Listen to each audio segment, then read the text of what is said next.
Bismillahirrahmanirrahim. Assalamualaikum warahmatullahi wabarakatuh. Halo Sobat Pembelajar, perkenalkan saya Mutiara Azza Widiningsi dengan NIM 208105076 dari Tadris Matematika kelas C semester 5 YIN Syekh Nurjati Cirebon.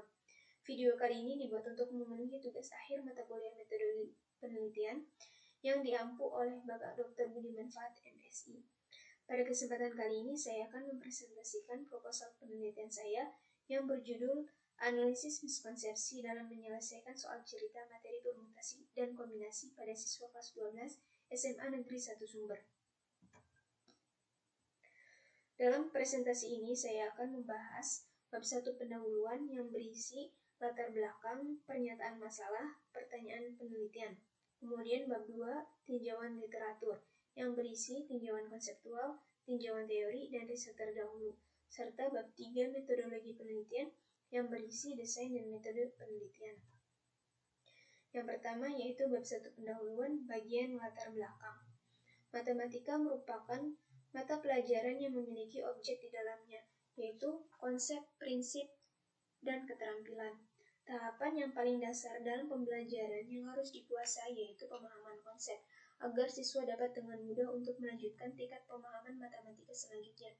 Oleh karena itu, sebagai pendidik dalam membelajarkan matematika harus didasarkan pada pengalaman dan pengetahuan siswanya, agar pemahaman konsep matematis dapat diterima siswa dengan baik dan terarah. Dengan begitu, sangat minim untuk terjadi miskonsepsi atau kesalahan dalam pemahaman konsep. Setiap pembelajar dalam melaksanakan proses pembelajaran tentu mengharapkan tercapainya tujuan yang optimal, khususnya dalam pelajaran matematika. Namun, tidak menutup kemungkinan tujuan dari pembelajaran tersebut tidak tercapai. Salah satu indikasi tidak tercapainya tujuan pembelajaran matematika secara optimal adalah masalah miskonsepsi siswa terhadap pelajaran matematika. Miskonsepsi dapat terjadi disebabkan oleh banyak hal, entah itu dari diri siswanya sendiri atau dari cara pendidik dalam menyampaikan pelajaran. Miskonsepsi dapat menyebabkan rangkaian antar konsep tidak terhubung, padahal konsep dalam materi pelajaran saling terhubung satu sama lain. Jika konsep materi awal mengalami miskonsepsi, maka konsep berikutnya kemungkinan tidak bisa dipahami. Selain pemahaman konsep, keterampilan atau kemampuan matematika juga sangat diperlukan untuk dimiliki oleh siswa. Salah satunya yaitu kemampuan pemecahan masalah yang sangat dibutuhkan dalam pembelajaran matematika. Untuk melatih kemampuan pemecahan masalah, salah satunya dengan mengerjakan soal matematika. Namun, kebanyakan siswa ketika mengerjakan soal cerita matematika, khususnya pada materi permutasi dan kombinasi, masih terjadi kesalahan dalam menjawab soal. Baik itu kesalahan dalam menerjemahkan bahasa soal, kesalahan dalam menyimpulkan maksud dan tujuan soal, dan sebagainya. Karena masih bingung mana soal yang menggunakan rumus permutasi dan mana soal yang menggunakan rumus kombinasi. Penelitian oleh Nurul Wafia tentang identifikasi miskonsepsi siswa dan faktor-faktor penyebab pada materi permutasi dan kombinasi di SMA Negeri 1 Manyar. Penelitian ini menunjukkan bahwa miskonsepsi disebabkan oleh siswa, guru, dan buku teks. Selain itu, faktor penyebabnya adalah kemampuan siswa, prakonsepsi siswa, minat belajar siswa, ketidakmampuan siswa dalam menghubungkan setiap konsep dengan kehidupan sehari-hari. Penelitian tersebut tidak menyebutkan jenis-jenis miskonsepsi secara spesifik. Oleh karena itu, penulis ingin mengetahui jenis-jenis miskonsepsi apa saja yang dialami siswa kelas 12 SMA Negeri 1 Sumber dan apa saja faktor penyebabnya, sehingga perlu dilakukan analisis miskonsepsi siswa dalam menyelesaikan soal cerita pada materi permutasi dan kombinasi. Kemudian pernyataan masalah. Siswa masih mengalami kesulitan dalam membedakan setiap persoalan pada soal cerita, mana yang menggunakan rumus permutasi dan mana yang menggunakan rumus kombinasi.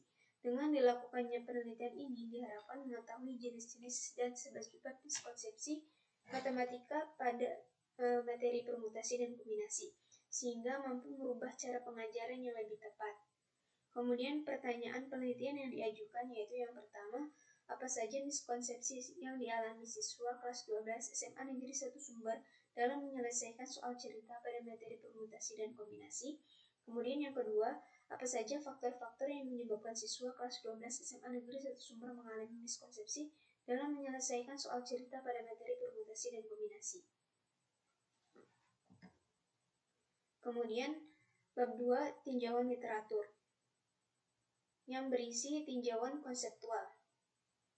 Tinjauan konseptual ini yang pertama yaitu pengertian konsep. Beberapa para ahli berpendapat bahwa konsep merupakan gambaran abstrak dari kejadian-kejadian atau fenomena-fenomena tertentu yang nantinya akan dinyatakan dalam suatu istilah tertentu, sehingga seseorang dapat mengerti suatu konsep dengan jelas. Kemudian yang kedua, konsepsi.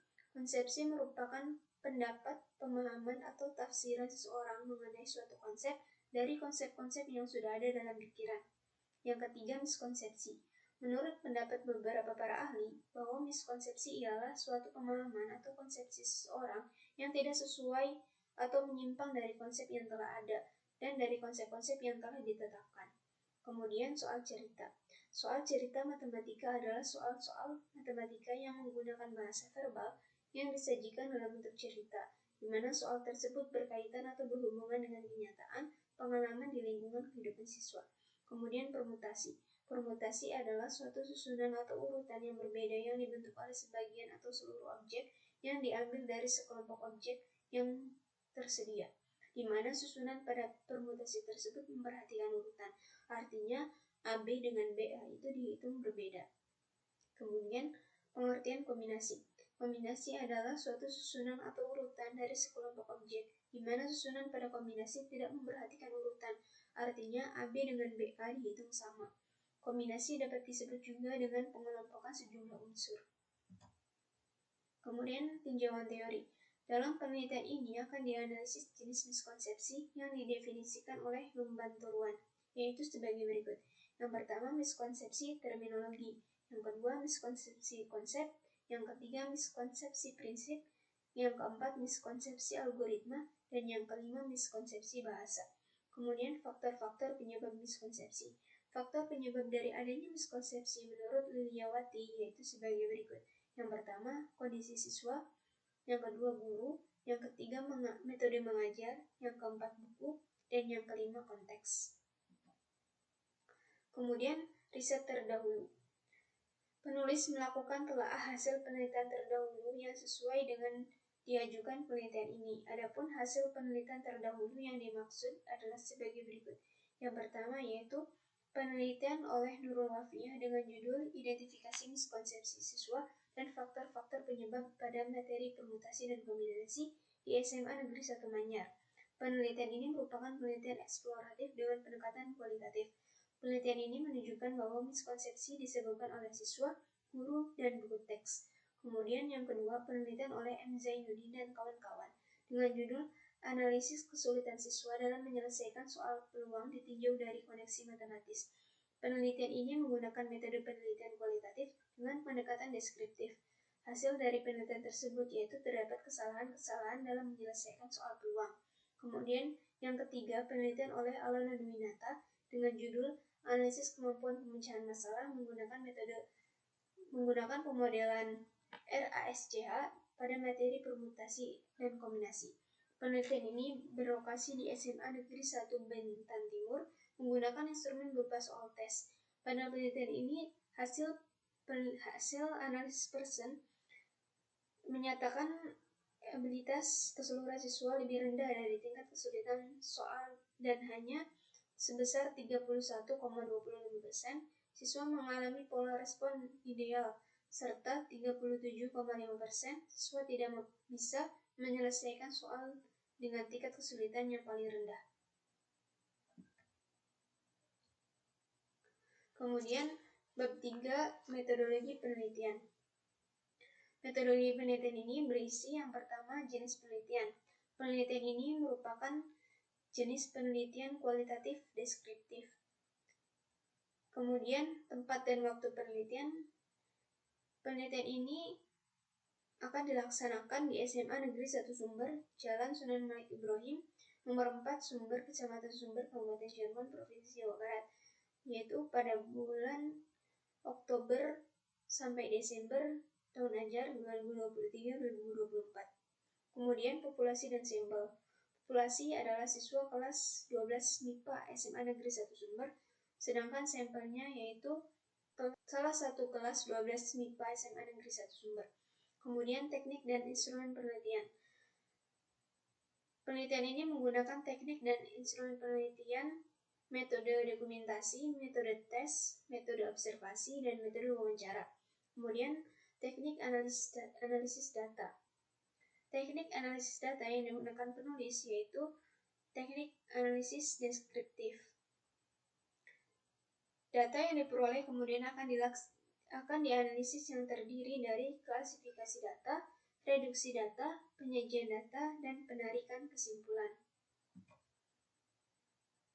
Nah, ini adalah beberapa referensi yang digunakan dalam menyusun proposal penelitian ini. Demikian presentasi dari saya, kurang-kurangnya mohon maaf.